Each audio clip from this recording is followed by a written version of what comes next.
दोस्तों बात करेंगे फैटी लिवर के बारे में। काफ़ी लोगों की डिमांड थी और इस वीडियो में आपको बहुत ही आसान भाषा में बताऊंगा, आपको समझ में आ जाएगा। ठीक है कि भाई फैटी लिवर है क्या। तो समझते हैं इसके बारे में, तो वीडियो को पूरा देखें। दोस्तों लिवर क्या होता है? हमारे शरीर का एक बहुत ही इंपॉर्टेंट ऑर्गन है जो कि बहुत सारे काम करता है। खाने को डाइजेस्ट भी कराता है, मेटाबॉलिज्म भी कराता है, ग्लूकोज को स्टोर भी करता है, बिलिरुबिन बाइल को भी निकालता है। बहुत सारे काम इसके बहुत ही इंपॉर्टेंट होता है। तो क्या होता है कि कई बार हमारी कुछ आदतों की वजह से ये थोड़ा सा फूल जाता है। लिवर है, आप फोटो में देखो, ये अच्छा दिख रहा है, सुंदर दिख रहा है, लेकिन क्या होता है कि बहुत सारी कंडीशंस होती हैं, इनमें ये फैल जाता है। भाई फूल गया, ठीक है, इनलार्ज कर जाता है। इनलार्ज करता है तो थोड़ा थोड़ा पीला हो जाता है। पीला तो कोई अपन देख नहीं सकते अंदर घुस के, तो पीलापन आ जाता है, तो फैट हो जाता है, मतलब कि फूल गया। तो जब भी कोई चीज़ नियमित शेप एंड साइज में रहती है तो अच्छा काम करती है, लेकिन अगर उसका साइज बढ़ जाए या कुछ भी कम हो जाए तो वो प्रॉपर वर्क नहीं कर पाती है, तो आदमी को समस्याएं आती हैं। ठीक है, तो आप समझते हैं कि ये होता क्यों है। देखो भाई, इसके बहुत सारे कारण, लिवर के फूलने के बहुत सारे कारण हो सकते हैं। अल्कोहल, सबसे पहले अपन समझते हैं कि भाई अल्कोहल, भाई जो व्यक्ति शराब पी रहा है वो उसको तो होगा ही होगा, जो व्यक्ति नहीं पी रहा उसको भी हो जाता है। तो क्या होता है कि अल्कोहल से क्यों होता है, पहले अपन ये समझते हैं कि अल्कोहल क्यों बदनाम कर रखा है अपन ने शराब को। क्या होता है कि अल्कोहल एक केमिकल है जो आपकी बॉडी में गया, लिवर तक पहुंचा। लिवर में क्या होगा कि अल्कोहल एसिटिक एसिड में कन्वर्ट होता है, तो ये इस दौरान एसिटाल्डिहाइड बनता है बीच में थोड़ा सा, तो ये टॉक्सिन्स का काम कर जाता है। इसलिए हर एक कंडीशन में बोला जाता है कि लिवर के लिए शराब नुकसानदायक है, alcohol injurious to the health. तो क्या है कि लिवर के लिए शराब तो वैसे भी नुकसानदायक है, तो फिर धीरे धीरे ये लिवर जो है फूलना शुरू हो जाता है। ठीक है ना, फैटी लिवर बनने लगता है। तो कई बार महिलाओं में डायबिटीज़, महिलाओं को प्रेगनेंसी टाइम पे मोटापा, ओबेसिटी, वजन बढ़ रहा है, पूरी बॉडी में फैट बढ़ रहा है, तो लिवर पे क्यों नहीं बढ़ेगा। तो मोटापा बहुत बड़ा कारण है। ठीक है, और बहुत सारे ऐसे ऐसे कारण होते हैं। एक कारण है नैश, जो कि बहुत कम होता है, नॉन एल्कोहलिक स्टेटोहेपेटाइटिस, मतलब कि हेपेटाइटिस का इन्फेक्शन हो जाता है और शराब की वजह से नहीं होता। ठीक है ना, तो हेपेटाइटिस का इन्फेक्शन जो होता है वो अगर किसी को बहुत बार बार होता रहता है या लंबे समय तक चल रहा है तो भी उसका हो जाता है। तो ये वायरल इन्फेक्शन होता है, उसकी वजह से भी होता है, हेपेटाइटिस की वजह से, चाहे वो बी हो चाहे सी हो, किसी भी तरह से। तो ये कुछ कारण होते हैं। बात करें कि शराब के वजह से होता है और नहीं भी होता है, वो क्यों होता है। देखो भाई, कई लोग ऐसे होते हैं कि जो 6 महीने में पीते हैं, साल भर में एक बार पीते हैं, बोलते हैं हम तो शादी वगैरह में पियेंगे, तो उनको भी होने का खतरा रहता ही रहता है, चाहे आप कम पियो चाहे ज़्यादा पियो।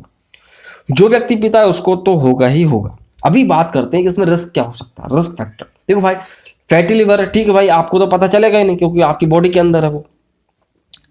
लेकिन क्या होता है कि जो फैटी लिवर है ये धीरे धीरे फाइब्रोसिस में कन्वर्ट हो जाता है। ठीक है, फाइब्रोसिस में कन्वर्ट होगा तो फिर ये धीरे धीरे फाइब्रोसिस से किस में होगा, सिरोसिस, मतलब कि सिकुड़ने लगता है, फिर वो सिकुड़ने लगता है, छन जाता है एक प्रकार से। अब सिरोसिस भी आपने कंट्रोल नहीं किया तो फिर क्या होगा, कैंसर में पहुंच जाता है। तो कई बार तो लोग सीधे सीधे कैंसर लेके पहुंचते डॉक्टर के पास, उनको पता ही नहीं चलता। लक्षणों की बात कर रहे हैं बेसिकली कि भाई लक्षण क्या हो सकते हैं। तो अगर आपको फैटी लिवर है तो आपको पता चल भी सकता है, नहीं भी चल सकता। दर्द होगा, जाहिर सी बात है, लिवर तरफ दर्द होगा, आपको ऊपरी तरफ राइट साइड में दर्द होगा। नहीं होगा तो आप जीते रहेंगे, आपको कोई फर्क नहीं पड़ेगा। थोड़ा बहुत इंडाइजेशन की समस्या आ सकती हैं, तो आदमी तक सोचता नहीं कि लिवर में कोई समस्या है। तो क्या होगा कि फैटी लिवर अब धीरे धीरे फाइब्रोसिस में जमा बनने लगेगा। तो फाइब्रोसिस में भी दर्द हो सकता है, नहीं हो सकता, या सिरोसिस में भी दर्द हो सकता है, नहीं हो सकता। तो वो डिपेंड करता है कि आदमी का ओवरऑल बॉडी का वेट क्या है, ओवरऑल उसकी इम्यूनिटी क्या है, या उसकी डाइट क्या है, उसका न्यूट्रिशन क्या है, वो उसके ऊपर डिपेंड करता है। तो दर्द होता है, नहीं भी होता। ठीक है, दर्द बहुत तेज होता है तो फैटी लिवर का अंदाजा लगाया जा सकता है। ठीक है, तो ब्लड प्रेशर बढ़ जाता है, आदमी को थकान होने लगती है, मतलब कोई भी काम करने में मन नहीं लगता है, एक लॉस ऑफ एनर्जी, मतलब कि एनर्जी रहती नहीं है बॉडी में, खाना पचता नहीं है, भूख लगती नहीं है, दर्द होता है, पेट में दर्द होता है, गैस बनती है, फ्लैटुलेंस होता है। तो ये इसके कुछ लक्षण होते हैं। अब इसमें क्या आदमी इतना सोचते नहीं कि फैटी लिवर भी कोई चीज़ होती है। भाई लिवर कैसे फूल सकता है, लिवर फूल जाता है।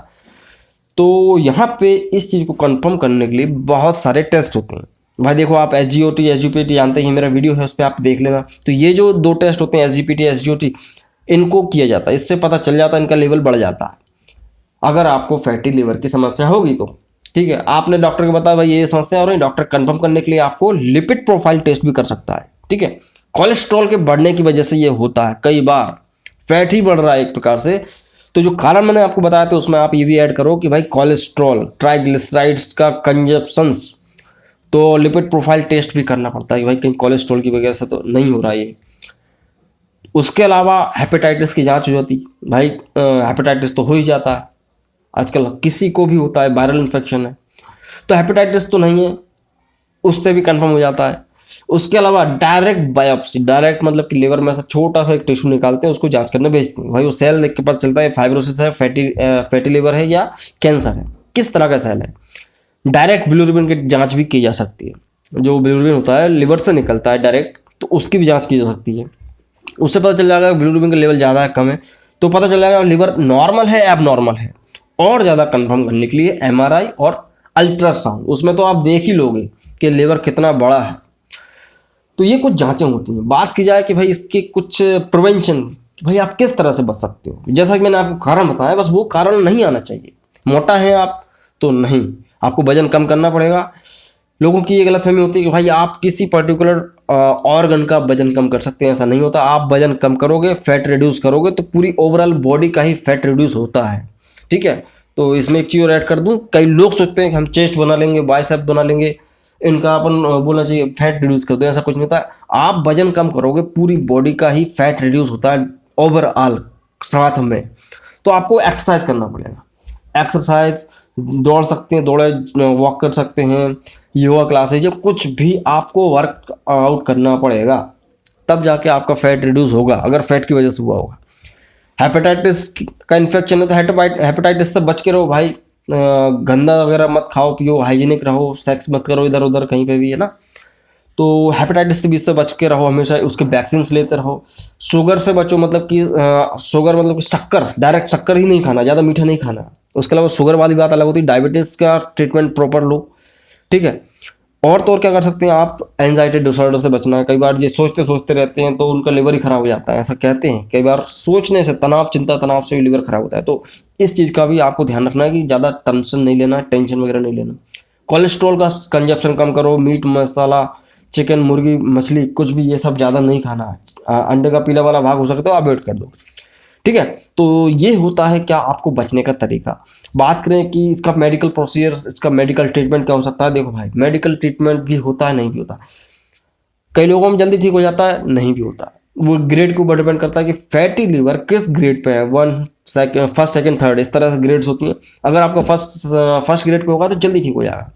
तो पायोग्लिप्टाजोल करके एक ड्रग आता है, एलोपैथिक में बहुत चलता है, इसमें बहुत अच्छा वर्क करता है लंबे लंबे समय तक, और फैटी एसिड ठीक हो जाता है। उसके अलावा दूसरे एंजाइम, सिरप्स और बोलना चाहिए कि बहुत सी चीज़ों को चलाया जा सकता है, मल्टीविटामिन्स वगैरह को, pain analgesic, non steroidal, anti inflammatory drugs को भी चलाया जा सकता है। इसमें क्या ही बोलो भाई, आदमी को अगर तकलीफ है तो आदमी पैरासीटामोल दर्द की दवाई खा सकता है, या इंडाइजेशन के लिए एंजाइम खा सकता है।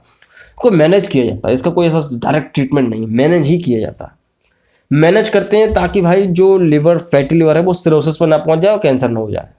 अगर आप इसको ध्यान नहीं देंगे, आप इसको इग्नोर करोगे, तो फिर आपको कैंसर भी हो सकता है, चांस होता है, क्योंकि ये स्टेज बढ़ती रहेगी, ठीक है। और आयुर्वेदिक में अच्छे अच्छे ट्रीटमेंट्स हैं, इसकी जड़ी बूटियों से ये ठीक हो जाता है, ठीक है। तो ये होता है क्या, फैटी लिवर, जो कि किसी को भी हो सकता है, शराब पियो चाहे ना पियो, शराब पियोगे तो जरूर होगा, ठीक है। तो आई होप कि आपको वीडियो पसंद आया होगा, पसंद आया तो लाइक करो, नए चैनल पर तो प्लीज चैनल को सब्सक्राइब कर सकते हैं। तो मैं मिलता हूँ अगले वीडियो में दोस्तों, जय हिंद, वंदे मातरम।